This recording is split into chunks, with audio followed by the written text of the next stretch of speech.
Hey, welcome to History 101, the hilarious hires from history course where I'll be showing you Headhunters, this really new party game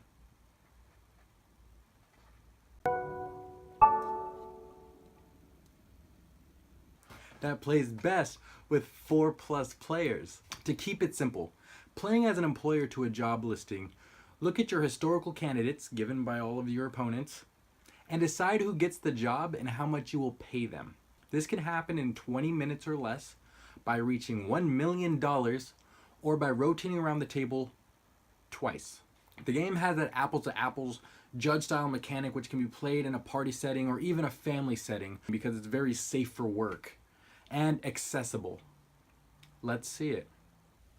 All right, so with Headhunters, go ahead and separate the decks into 3 separate colors, right? Red, blue, and green, plus there's a dice.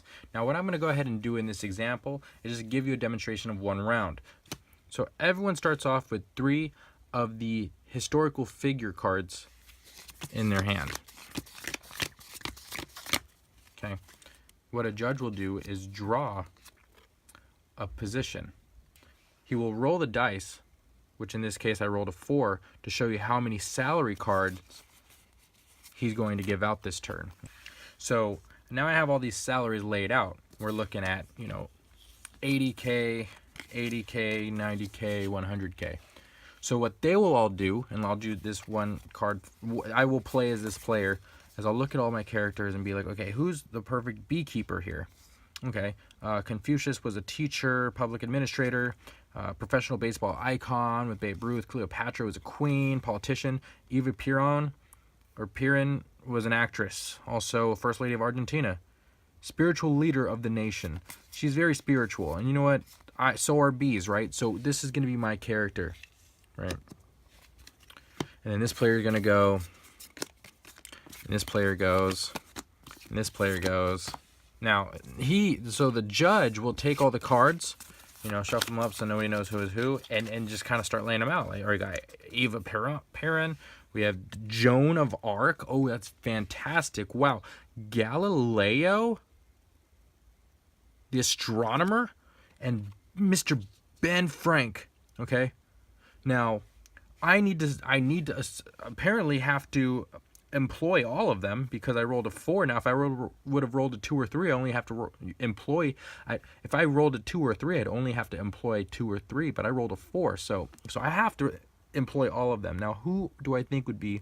Obviously, this astronomer here, this physicist, he's gonna get paid the most. I think he would do great as a beekeeper. And Mr. Benny Frank. He's a revolutionary. He's an inventor. He can invent something pretty healthy here. I'll give him the 90K. Now this, Joan of Arc is a great warrior and maid of Orleans, right? But I only have 2 salary cards left, and they were obviously the better position. So I'll give him that, and then I don't know who that is, but you're gonna get 80K too, Now, these cards would go back to all the players of who played them, as seen here. Perfect. And the game ends in 2 ways. 1, after 2 rounds of judges circulate, and whoever has the most salary wins. Or as soon as somebody earns $1 million in salaries, would win. And then that's how the game plays.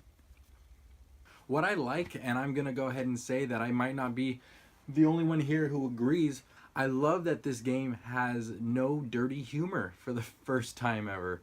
I mean, I say that in a very general way. Of course, there are some games that are party style, judge themed, that don't have the NSFW. But here's the thing, the most popular games out there that follow the apples to apples concept are Cards Against Humanity, right? I mean, a lot of party games I've seen actually have a lot of dirty humor. You can't bring it out to grandma and toddlers. But this game, for sure, you can. It has a lot of variety and lasts a lot longer of a game as far as replay value goes compared to 1-card winners because you're actually able to allocate money to more, to multiple people who are playing, which is really fun. You see a lot more variety of people in the game playing.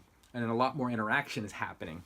And for a history buff, it was fun seeing each character with their quote and what they're known for. It was a nice refresher on my end, as well as it helped other players kind of adjust to what exactly would Albert Einstein be good at doing, and why should he be employed to this job description. What I don't like is that most games that use a judge to show and reveal cards that are focused around a premise, it can feel dull after a few plays.